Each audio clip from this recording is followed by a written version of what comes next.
A noite de 19 de maio de 1986 representa um marco na aviação e na ufologia brasileira. Há 35 anos acontecia o que ficou conhecido como a Noite Oficial dos OVNIs, ou a Noite dos Discos Voadores, quando objetos luminosos foram flagrados voando em diversas rotas aéreas.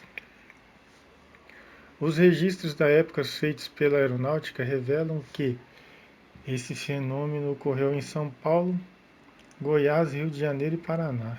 Como não se sabe até hoje o que eram esses objetos, eles foram classificados como OVNIs, objetos voadores não identificados.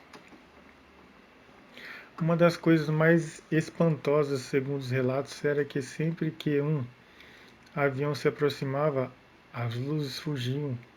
Os objetos chegavam a atingir velocidades superiores à do som. Revoavam em zigue-zague, algo praticamente impossível em altas velocidades.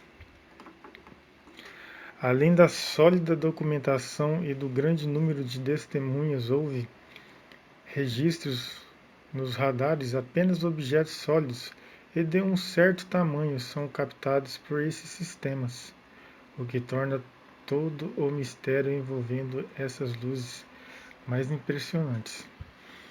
Veja o vídeo e tire suas conclusões. Se inscreva em nosso canal, ative o sininho e não perca nada. Muito obrigado. Chegou a hora da nossa reportagem especial. Há 30 anos, objetos voadores não identificados foram perseguidos por aviões caça da Força Aérea Brasileira nas áreas de São Paulo e do Rio de Janeiro. Você vai conhecer agora gravações inéditas desse episódio, que ficou conhecido como a Noite Oficial dos OVNIs. Foi assim que o Fantástico deu a notícia.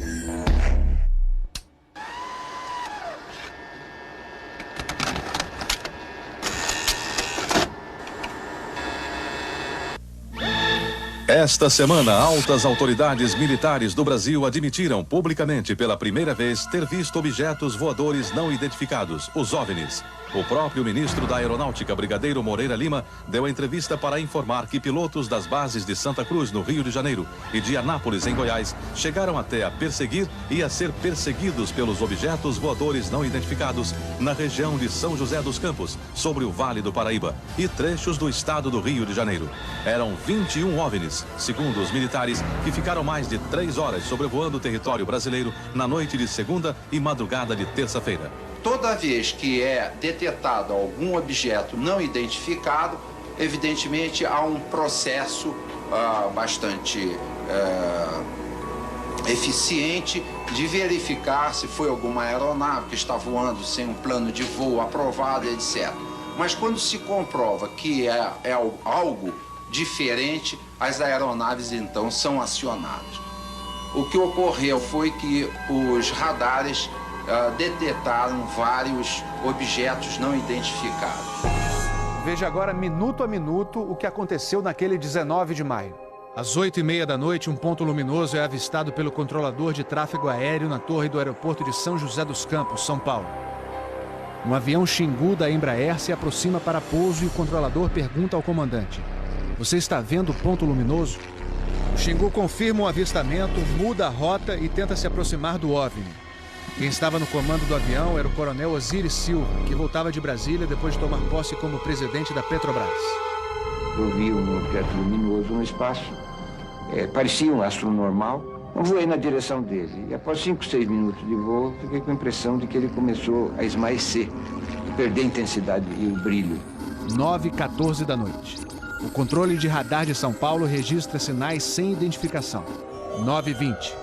O controle aéreo em Brasília confirma a presença de objetos voadores não identificados. 10h23. O primeiro jato F-5 decola da base aérea de Santa Cruz, no Rio de Janeiro. Ele carrega armamento de guerra pronto para ser acionado. 10h45. O radar da base aérea de Anápolis, em Goiás, detecta sinais no radar. Um Mirage também armado decola em busca dos OVNIs. 11h15 da noite. O piloto do primeiro F-5 a entrar em ação avista um ponto luminoso e começa a perseguir o objeto voador não identificado. Nosso objetivo justamente era esse, se aproximar e identificar. Nós não conseguimos nem nos aproximar, muito menos identificar. 11h17. Mais um Mirage decola da base de Anápolis para perseguir os objetos. 11h20. O caça F-5 recebe pela primeira vez um sinal no radar de bordo confirmando a presença do objeto não identificado à sua frente. 11h36. O terceiro Mirage sai da base de Anápolis, mas não consegue contato visual com os OVNIs. Naquela noite, 5 jatos da Força Aérea foram acionados e retornaram sem conseguir se aproximar dos objetos. Os radares do Sindacta em Brasília registraram um total de 21 sinais desconhecidos no céu do Brasil. O grande personagem dessa história foi o controlador de voo que estava na Torre de São José dos Campos. O sargento Sérgio Mota da Silva, que aparece nessa foto tirada na Torre de São José poucos dias depois do incidente, foi quem deu o primeiro alerta sobre OVNIs. 30 anos depois, Sérgio, que hoje é controlador de voo civil, deu a primeira entrevista para uma TV. Ele preferiu não mostrar o rosto. Tem alguma coisa aqui no setor noreste de São José? Um farolzinho por lá? Eu estou olhando bem, o bicho está parado. Nem sobe, nem desce, vai para a esquerda nem para a direita. Está paradinho lá. Estou olhando, não é estrela não. É um farol. A olho nu parecia um avião. Quando coloquei no binóculo para observar, é que eu vi que ele era extremamente cintilante, multicolorido. Tinha vermelho, azul, branco, lilás, um monte de cores, com uma certa predominância do laranja, mas ele era muito bonito. O controlador pediu ao avião Xingu para tentar avistar o objeto. Eu expliquei a ele onde estava o objeto, pedi a ele que se ele tivesse avistamento, ele me informasse. Você permanece com ele à vista? Assim na cima, na cima. Assim, nós temos a ponta vista. Se é bem visível, poderia descrevê-lo? É uma estrela grande. Estrela grande e vermelha. Entendido, grande e vermelha. Controle de São Paulo será alertado. O controlador em São José dos Campos avisa ao controle São Paulo que o Xingu está perseguindo o OVNI. Positivo. Ele está perseguindo o troço. Está perseguindo o troço? Tá indo atrás. Sério, tá indo. O controle? Tá vendo? Próximo de São Paulo, já da região do radar, esse objeto simplesmente desapareceu do radar. O Xingu também perdeu contato visual com ele. O avião Xingu abandonou a perseguição e pousou em São José dos Campos. Pouco depois, o controlador da Torre de São José alertou o controle São Paulo. Outros OVNIs estavam aparecendo no céu. Estou vendo 3 agora. São 3 luzes. Mas parecem estrelas. Mas o radar não pega estrelas. O que é isso? Você observa alguma mudança de cor, alguma coisa? Pode ser. Tem movimento, né? Tem. Rapaz, eu não sei. Pra mim, olha, aqui tá parecendo uma estrela. Mas só que muda de cor bonita, rapaz. Tá vermelho, amarelo, azul, branco. Tá dando um monte de coisa. Pô, tão barato isso aqui. Deve ter um chat por aqui já pelas contas que eu tô fazendo aqui. Ainda bem que vocês estão vendo também. Senão eu ia pensar que eu tô ficando doido. Rapaz, tô arrepiado, meu irmão. Só 2 pontos brancos afastados mais baixos. Estão entrando no alinhamento da pista, além da cidade. Tem 2 altos aqui no alinhamento da pista e tem mais uns 2 ou 3 embaixo, do outro baixo agora. Continuam se movimentando. Coisa linda, meu irmão. Pô, tá ficando bom esse negócio, viu? Tá ficando bom. O controlador Sérgio Mota da Silva faz uma revelação surpreendente. Ele tentou fazer contato com os OVNIs usando as luzes de balizamento da pista de pouso. Se eu aumentava o brilho do balizamento das luzes do balizamento, aliás, eles se afastavam. E se eu diminuía a intensidade das luzes do balizamento, eles se aproximavam. Pareciam responder de modo inteligente aos sinais que eu fazia com as luzes da pista de pouso e decolagem. O controlador Sérgio fala com o controle aéreo em Brasília. Fala, Brasília. Brasília? Boa noite, bem-vindo ao Festival dos Discos Voadores. É uma loucura isso aqui, cara. Pô, os que eu pude ver mudavam de cor o tempo todo. Vermelho, amarelo, azul, lilás, aquele festival de cores. As ocorrências terminaram já perto do nascer do dia, lá pelas 4 e pouco, 5 horas da manhã. Os últimos objetos foram vistos. Como é que tá a situação aí? Pô, rapaz, isso aqui foi um festival. E agora, como é que tá? Agora não sei o que é mais não. Forma nada. Positivo. Tá? Mas você não viu nada, não sabe de nada. Positivo. O Fantástico também teve acesso às gravações das conversas entre os pilotos e a defesa aérea. Um desses pilotos era o capitão Armindo de Souza Viriato. Veja agora como foi que ele perseguiu um OVNI com armamento pronto para ser usado. Eu tenho contato. Convite? Foi contato. Prossiga nesse contato, caçador. 7. Caçador passando a Rojão. 7. Caçador passando a Rojão. No código dos pilotos, isso quer dizer que o caçador, o avião caça, entrou na situação Rojão. O míssil está pronto para disparar. Prossiga nesse contato.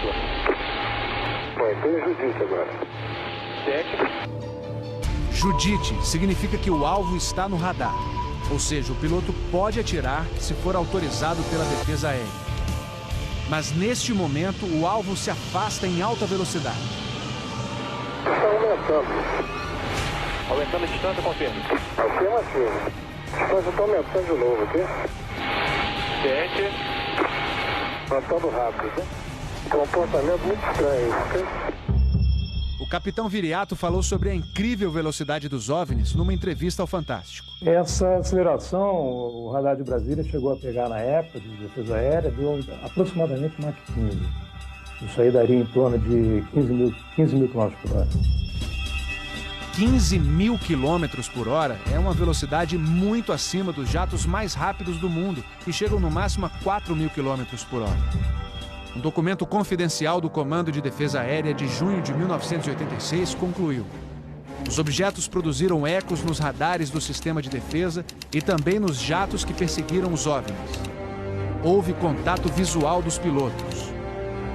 Os objetos atingiram velocidades supersônicas e mostraram capacidade de acelerar e desacelerar de modo brusco.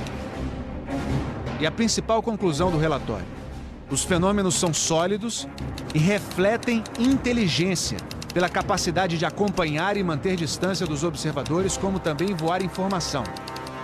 Não foi possível identificar a origem dos objetos.